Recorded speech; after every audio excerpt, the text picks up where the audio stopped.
Good afternoon, Mr. Pablo. Do you know where Toby Dog is? I'm looking for a Toby Dog. Today's video was sponsored by my friends over at Omaze. Where are you, Toby Dog? Hey, buddy boy. How's it going, pal? I see what you've been doing. You've been busy shedding again. So I don't know if you guys can see this, but my dog Toby has begun to do his spring shed at this point. In fact, if you look around the barnyard here, you can see that he's leaving Toby tumbleweeds all over the place. Dude, you're shedding like crazy. I know, I stole part of you. I'm sorry, buddy. Yeah, you see, my buddy Toby Dog is definitely starting his spring shed. He's a dog known as a Maremma sheepdog. The breed of dog actually lives outdoors full-time, 24/7. His job is to protect all of our ducks and geese and chickens from predators. So the best way to keep the birds safe is to have Toby living with him 24/7. Even though sometimes the chickens get on his nerves. Isn't that right, Alexander Hamilton? Because of Toby's breed, his breed of dog, they actually have a double layer coat that keeps him protected from the water and the wind and the rain and the cold. It's why I find him outside sleeping in snowdrifts when it's -5 degrees. It's because of that warm coat that he's able to stay nice and toasty and dry. But as we're coming into the warmer months, that coat becomes kind of a liability for him, and he goes through a very heavy shed when he gets into the springtime. Last year when he went through his shed, I just like kicked away the stuffing and let it go into the wind. But this year, as he's shedding, I have a very special project I want to try to do. Come on, Toby Dog, you're probably not gonna like this, but it needs to be done. Let's go. Here, we'll set up in here. Hey, Barbara the chicken. Are you annoying Mother Goose? So this box right here is my special box of Toby grooming accessories. I have his nail clipper for when I need to give him a quick trim. I have a special doggy razor in case I ever need to give him a shave. And most importantly, I have a grooming brush that I use to get his coat nice and clean. During the fall and winter months, I usually brush Toby only about once or twice a week.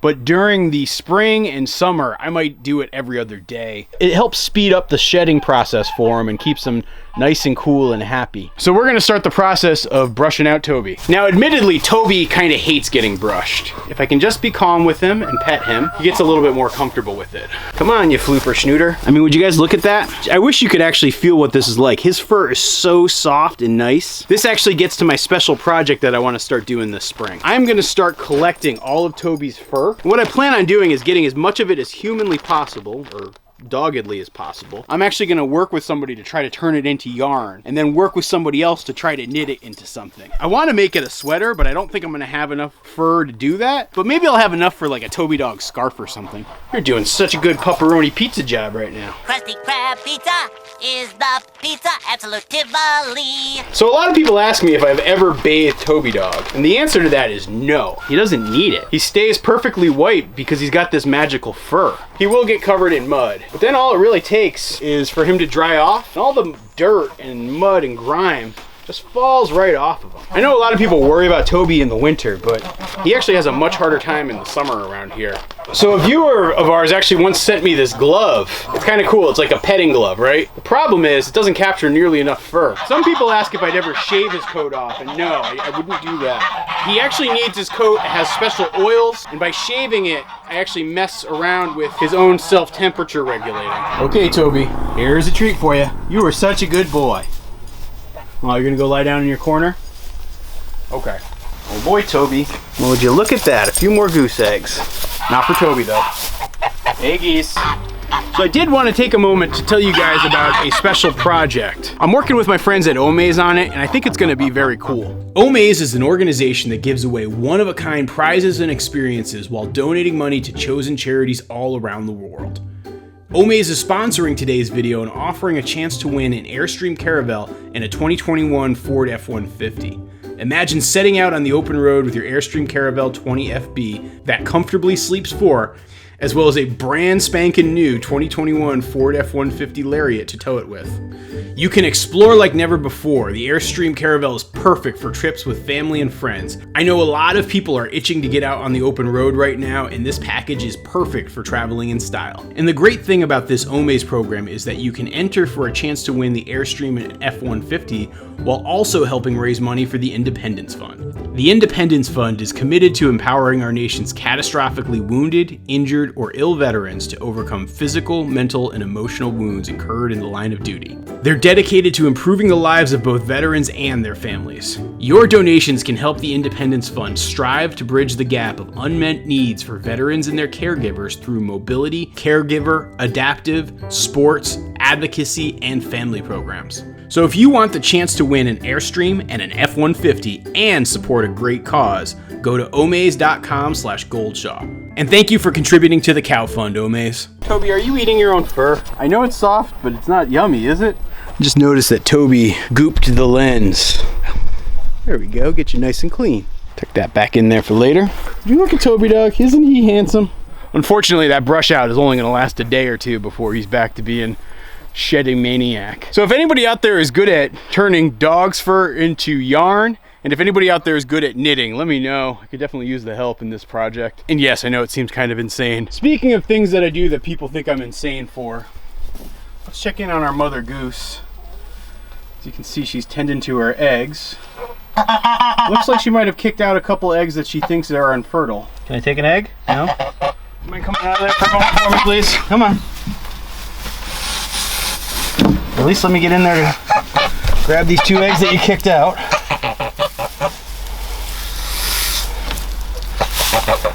So it looks like she kicked out 6 eggs. All right, Toby dog, you get to eat the spoils of war. That's one of the perks about being a dog on a goose farm, huh? Are you trying to eat the egg yolk off my boot there, girl? So right now this spring, I think I'm like about a week behind from when I shoot a video versus when I edit a video and release it to you guys. And I know that there are a lot of people who had a lot of concerns about what's going on in the doghouse. A lot of folks feel like that's the doghouse, it should stay the doghouse, and the goose shouldn't be allowed to go in there because then geese know they can go in there. I felt like I needed to address it. I usually don't try to address things like this, but this one I felt really like it was worth talking about because I think there's some actually good things that people might want to know in this one. So number one, Toby is an animal who absolutely doesn't like to be indoors at all. Like, I have taken him into our house maybe twice now at this point in my life, and each time he is miserable and anxious and wanted to get out as soon as possible. Even when I built the doghouse, on the cold nights, he would definitely use it. If it was a snowy night, he'd probably use it. But on a nice clear night where it's north of 25 degrees, he'd actually much prefer to stay outside. He just was built that way. Sometimes he would sleep in the goose house if he needed to. On the rainy days, because we've had some very rainy days lately, he's definitely been inside the goose house. So it's not like the mother goose in there is really putting him out at this time of year. If I had ever thought that Toby was suffering, or if I've ever thought that like Toby was being deprived of something, I would 100% do something about it. But I genuinely don't see that as the case in this situation. And in fact, if you look at the big galoot, he seems to be enjoying the spoils of war. But then the second thing I wanted to say is a lot of people are saying that geese need to know their place and I need to teach the geese. And as a guy who has literally dozens of geese, and over the course of the summer, we'll have dozens and dozens more of geese. Geese are not exactly trainable animals. Training a goose is not like training a dog or even a cat. Geese are gonna do what they wanna do. And generally speaking, if you try to steer them away from something, they're gonna actually aggressively try to do it. They're very stubborn creatures when it comes to things like that. And so it's not like the idea of having the goose living inside that house for a couple of weeks and then raising her babies up in that house is gonna create a concern for me come October, November, or something like that. By the time the geese are gonna be cold and wanting to nest again, my plan is also that I'm gonna have a brand new goose housing complex, as you guys saw in that video with my buddy Alfred, and so I'm not too worried about having a repeat of this next year. The other thing I do know is I did screw up by not putting some sort of door on there. If I had put the door on there, everybody in the comments is 100% right. The goose would have never gone in there and I would have never been in this situation. So that point I will take. And then the last point is I'm not doing this because of money. I'm not doing this because I prioritize geese over Toby. I'm doing this because it seems like the right thing to do. She wants to be a mom.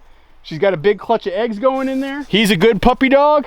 He's happy being outdoors right now this time of year. So it seems sort of like a win-win-win situation to me, and that's really what it comes down to. Now I get that not everybody feels that way, and I 100% believe everyone is entitled to their own opinion. As you guys know, I'm gonna always do what I personally think is best for the farm. Not everybody's gonna agree with what I do all the time.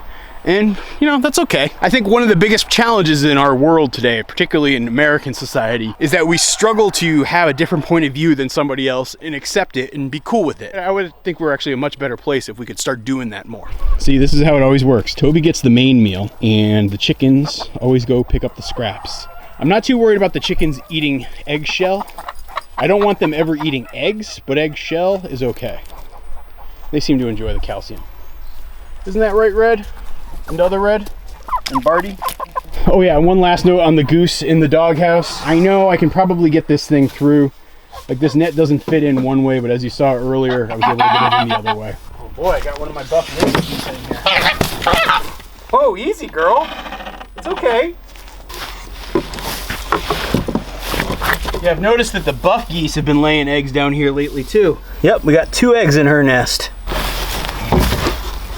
I'll have to add these back to my incubator stash. It's only gonna be another day or 2 before all the goslings hatch and I'll have more incubator space. Would you look at that? Look at those birds up there. I think those are turkey vultures, so I'm not too worried about them, but it is sort of a sight. You see that many big birds circling overhead. So as you guys can see, our pond is nice and full right now. Too full, in fact. The pasture has flooded back out. I had like an overflow spot that I designed back there to catch extra water and sort of save it as a reservoir if the pond ever gets too full. And it definitely has gotten past that point. The one bummer I will say is I actually just took the effort to reseed the parts of the pasture that were starting to get barren and look like the top of the head of a middle-aged beginning farmer. You know, patchy like. But then we've got several days of rain and that's refilled everything back up. I'm also gearing up to start planting some water plants back here. Stuff that's good for trying to avoid erosion, as well as, you know, try to help keep the water cleaner. Given the flooding, I want to let it recede just a little bit so I can plant just a little deeper. You see that? See those 2 ducks in the middle of the frame? Those aren't my ducks, those are wild ducks. I've noticed about, I don't know, 6 or 8 wild ducks that have started to park here at the farm. There's also a couple of loons that have been coming by as well. I don't know if you just saw those other 2 ducks just land back there in that grass. They've been hanging out, mixing with my ducks. Everybody seems pretty peaceful. There's another one flying overhead. Yeah, we've become quite the watering hole here on the waterfowl circuit. I don't know if you've ever heard the noise of a duck flying overhead. Pretty darn funny.